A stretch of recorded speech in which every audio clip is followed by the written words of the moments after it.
Activiste gabonaise, je suis également la voix de la masse silencieuse. Je fais cette vidéo en droit de réponse à la fille de Willy Sassou Nguesso. Ma fille, tu ne me connais pas. Ce sont tes... comment vais-je dire?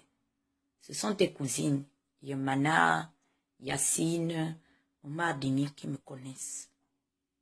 Tu sais, je vais te dire quelque chose.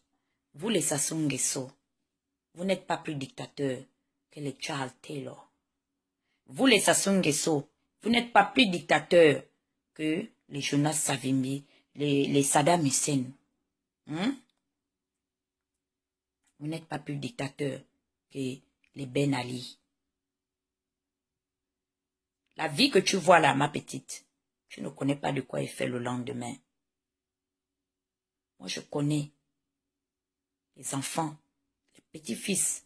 Vous vous dites que vous avez l'argent. Vous avez quel argent comparé au Mobutu? Tu sais qu'ici, je vais te dire, où est l'immeuble où se trouvent les Nations Unies, à New York. Je sais que c'était pour Mobutu, c'est Seseko. Cet immeuble-là a appartenu à Mobutu, c'est Seseko. Il y a l'un des maires de New York, ici aux États-Unis, qui est très riche. Il fait partie des hommes les plus riches du monde entier. Il était le secrétaire d'État de Mobutu, c'est Seseko. Mobutu, que tu entends Mobutu là, Wazabanga, il était le plus riche de tous les présidents du monde entier. Je dis bien du monde entier. C'est pour te dire, regarde où les Mobutu ont fini leur vie. Il y a des petits-enfants de Mobutu avec qui moi, je suis allée à l'école. Aujourd'hui, ils se cachent. Ils sont ici à Dallas. Ils ont honte. Je les ai demandé en ami. Comme j'ai parlé au Bongo Ondimba. Ils ont refusé de me prendre. Aujourd'hui, tu te mets à parler avec arrogance, avec dédain. À la fille qui fait les cheveux, à ta grand-mère Antoinette. Ma fille, tu connais, comme a dit Dieu, a posé la question à Job, parce que tu as parlé de Dieu. Moi, je vais te parler également de la parole de Dieu. Tu connais de quoi elle fait un lendemain? Tu sais ce que peut enfanter un jour? Est-ce que tu sais que Sophie Patassé, la femme de Ange Félix Patassé, qui était d'origine togolaise, a sa fille, qui est la filleule de ta défunte tante Edith Lucie Bongo. J'aurais souhaité que avant le décès de Madame Patassé, toi la fille de Willy Sassou, que tu discutes avec Sophie Patassé, va te raconter sa vie, comment Sophie est morte de chagrin. Sophie, elle dit que quand elle venait au Gabon, il n'y a pas un jour que elle, Sophie Patassé, n'emmenait pas les diamants à votre tante Edith. Mais regarde comment Sophie a fini. Sophie est morte de chagrin. Sa fille là même, elle a une de ses filles qui a le nom, celle que Edith a attrapée au baptême. Patassé a l'une de ses filles qui s'appelle Edith Lucie Bongo, comme ta défunte tante.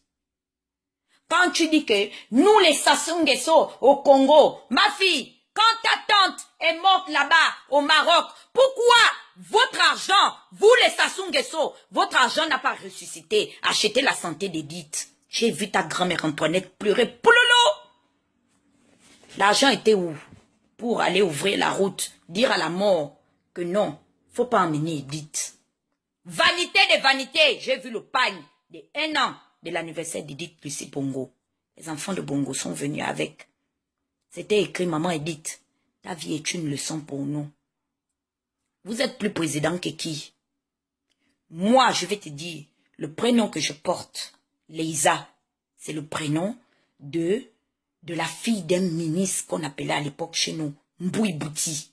Ma mère marchait avec les enfants de Mbouy Bouti. Sa fille, elle s'appelle Margot. Margot, tu connais où Margot passait les vacances? Margot passait les vacances dans une maison ici aux États-Unis d'Amérique, à Dallas, où on avait fait une série télévisée qu'on appelait Dallas. C'est les enfants qui passaient des vacances avec les Reagan. Tu sais comment on finit les Mbouy Bouti? Toi, tu connais comment le pouvoir là? Tu ne sais pas qu'un jour, tu peux te réveiller, président, finir clochard. Tu connais de quoi il fait le lendemain. Une petite fille comme toi. C'est toi qui te lèves pour venir parler avec dédain aux gens. Est-ce que tu sais que lorsque moi qui te parle, je suis allé avec les membres de l'opposition, il y a un républicain que nous avons rencontré qui en 1997 était étudiant. Parce que ici aux États-Unis, il y a des, comme dans les pays développés, il y a des gens qui font la politique internationale et qui se spécialisent. Même lorsque nous allons voir les statements, il y a des étudiants qui sont soit en stage à la Maison Blanche ou au Congrès américain ou au State Department, ça dépend. Ils étudient la politique internationale et ils se spécialisent sur la question relativement peut-être congolaise de Brazzaville ou gabonaise. Ce monsieur-là, en 97, il était étudiant. Lorsque ton grand-père Sassou a pris le pouvoir, c'est quelqu'un qui connaît très bien la politique du Congo. Il nous a dit qu'aujourd'hui, ton grand-père va partir du pouvoir. Soit il partira mort, soit il ira répondre à la haie comme Charles Taylor. Et il dit que le pire encore, c'est ceux qui sont en train de soutenir le pouvoir de ton grand-père. Il y a des noms qui sont sortis. Des gens qui sont à Brazzaville, qui ne savent pas que leur nom est déjà fiché ici. Moi, je ne suis pas de chez vous. Mais est-ce que tu sais que Christelle, ton oncle, Christelle Sassou, a fait des enfants avec une famille gabonaise? Toi, tu connais qui est la belle-mère de Christelle pour moi? Elle s'appelle Monique, non? Tu connais qui est tante Monique? Toi, tu es sûr que si aujourd'hui, vous, les Nguesso, vous perdez le pouvoir, vous allez venir où? À Libreville. Mais nous sommes là. Tu vas aller où? Je pense que c'est ton autre oncle Edgar qui a épousé la fille d'une autre gabonaise. Vous allez aller où? Moi, je n'ai jamais attaqué. Je n'ai jamais attaqué Yacine. Je n'ai jamais attaqué Omar Denis. Je n'ai pas l'habitude de m'attaquer aux enfants. Même quand je veux parler à ton grand-père, Denis Sassou Nguesso, comme vous l'appelez, vient d'Enguès. Je parle à Ndenguès, Sassou va me faire quoi? Même quand mon cousin m'a appelé que, oh, tu es maintenant en train de faire la politique de Brazzaville, Sassou va te faire mal. Je dis que, est-ce que, moi, même si aujourd'hui je meurs, je vais aller fermer la route de la mort? Sassou ne va pas mourir, Mobutu est mort, non? Bokassa est mort, non? Edith, sa propre fille, a pleuré, non? Edith est allée fermer la route de la mort. Tous les carnages qu'il est en train de commettre dans le pool, tous les morts qui sont en train de mourir dans le pool, ils sont allés fermer la route de la mort. Sassou mourira. Sassou ignore que, même si aujourd'hui, moi je ne suis plus là, même si aujourd'hui le général Moukoko n'est plus là, il y a des étudiants que nous avons rencontrés ici, qui sont en train d'étudier et en train de se battre pour que demain, justice soit rendue au peuple du pool, pour que justice soit rendue aux gens, au peuple décimé congolais du beach. C'était ce monsieur qu'on a rencontré, ce congressman aujourd'hui qui est devenu un membre influent du Parti républicain. C'est quelqu'un qui a étudié la politique du Congo-Brazzaville en 1997. Il a nom pour nom ceux qui étaient avec Sassou. Et aujourd'hui, il y a des noms qui ont été cités. Les Armand Pan, qui sont les proches de toi, ta grand-mère, Antoinette Sassou, ce sont des gens qui sont dans le catalyseur. Des organisations internationales qui combattent pour les violations des droits de l'homme. C'est des gens qui ne savent pas que demain après-demain, ils iront à la Cour pénale internationale aller répondre pour des crimes de guerre. On dit qu'il est proche de Madame Antoinette Sassou, il est chef de gang, appelé les 12 apôtres à Brazzaville. Il est spécialisé dans l'infiltration des réseaux, des combattants. Donc, il a l'habitude de venir, il a coutume d'infiltrer les réseaux des opposants et puis il prend leur identité pour aller les trahir du côté du PCT. On dit qu'il travaille aux ordres du général Ndengue, qui lui travaille pour Dominique Okemba. Il sort avec une journaliste dont je tairai le nom, qui est journaliste à MNTV. On dit qu'il y a un certain Jean-Paul Obissi, qui est escadron de la mort. Assima Sabin, il est commissaire du quartier Mukondo. Il est l'homme à tout faire de Ndengue. On dit le dernier, c'est qui est un certain Morgan. Toutes ces personnes aujourd'hui sont dans le catalyseur des organisations de la lutte, qui se battent pour les droits de l'homme. Ils sont aujourd'hui dans le catalyseur de toutes ces personnes qui ont des requêtes, qui ont soumis des requêtes à la Cour pénale internationale, où ils sont là, ils ne savent pas qu'ils font office d'enquête. Mais nous ne parlons pas. Ton grand-père a pleuré, non? Lorsqu'il a poursuivi un ministre dont je tairai le nom par discrétion, français, pour demander la permission aux personnalités françaises pour faire du mal aux membres de l'opposition congolaise. Qu'est-ce qu'on a répondu à ton grand-père? On a dit à ton grand-père Denis Sassou Nguesso qu'aujourd'hui, sa survie dépend de la vie de tous les leaders de l'opposition congolaise. C'est pourquoi ça me fait rire. Lorsque j'ai discuté avec l'avocat de Jean-Marie Mokoko qui m'a appelé hier, et M. Albert Mbela qui m'a appelé pour m'informer de la situation d'intimidation dont fait face le général Mokoko, j'ai rigolé parce que je sais que Sassou est déjà fini.